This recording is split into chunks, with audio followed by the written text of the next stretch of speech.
Welcome to another edition of My Favorite Decks I Took Apart, the series where I evaluate my own flawed decision making in the public forum of social media. Let's get it started. The Peregrine Dynamo.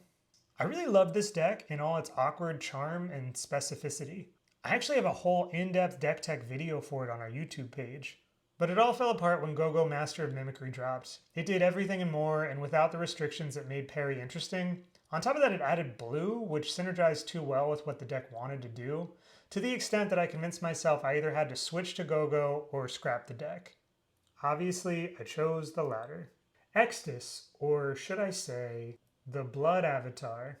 So I built the whole thing around casting the backside of Extus as many times as I could.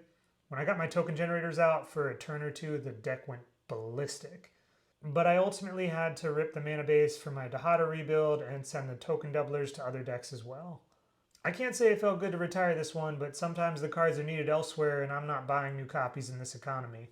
Zurgo and Ojutai. An absolute banger. I think back on fondly. This deck had it all. Card draw, big beaters, a secret third thing. Dragons, obviously, but Jeskai, so dragons plus cruelty. I tried to spit out as many dragons as possible and then drop a catastrophe to destroy all lands.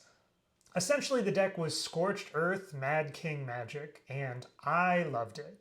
I don't know why I scrapped it. I think maybe I got anxious about running Armageddon in the wild and I realized I wasn't playing it enough.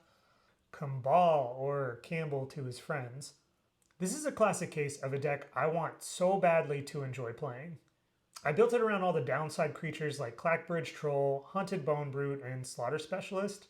The problem is it only works if you build in some Aristocrats support, and I genuinely hate playing Aristocrats, maybe more than any other commonly played archetype. I was genuinely so stoked on this one with the Sentry reveal from Marvel. I had my Bucknell's Everflowing Purse and my Genesis Chamber all sleeved up and ready, but I played it a couple of times and I hated it. R.I.P. my childlike sense of wonder. That's it for today. I promise I have made decks that work, just not these ones. What's your favorite deck that you laid to rest? Follow us for more shameful slideshows.